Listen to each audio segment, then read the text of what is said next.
The government's online safety bill will go before Parliament this year. The government says it wants to make the UK the safest place in the world to go online, but the bill will restrict our speech in unprecedented ways.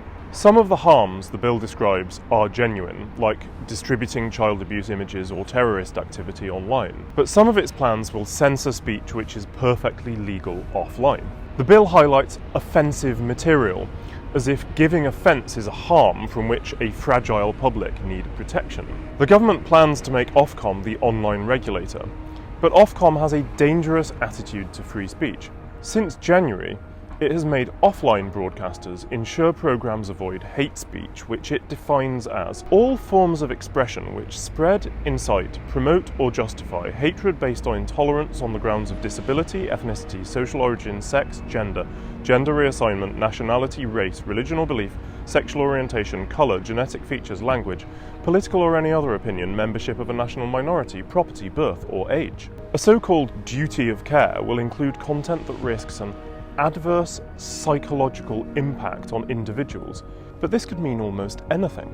Ofcom will oversee the duty of care, issuing codes of practice that companies must follow. It will have extraordinary powers as online judge, jury and executioner. The government will set out categories of legal but harmful material, including hate content.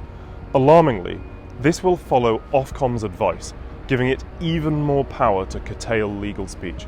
The government also says it supports most of the 2019 Cairncross review on a sustainable future for journalism. But this demands a dedicated body working in partnership with Ofcom and the BBC, channeling taxpayers' money to parts of the industry it deemed most worthy of support. Do we really need yet another quango, unfairly funding the favourite media outlets of Ofcom and the Beeb?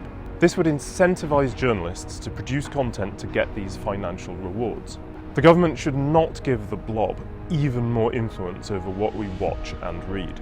Ofcom will also be given the power to act where it thinks so-called disinformation and misinformation is a threat to public safety.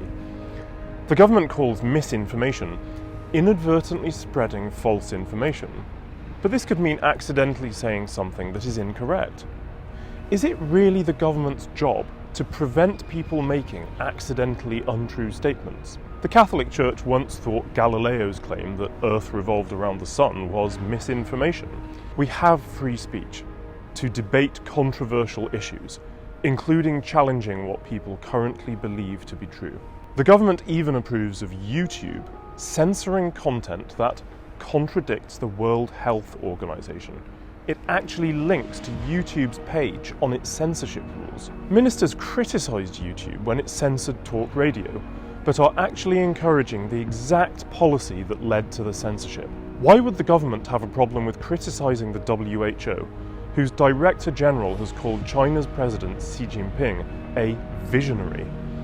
Finally, the government promises protections for journalistic content to protect media freedom. But will only card-carrying members of the National Union of Journalists have free speech? Of course, even journalists would still face all sorts of censorship for so-called hate speech. This is against the principle of equality before the law. Free speech should not require a special pass.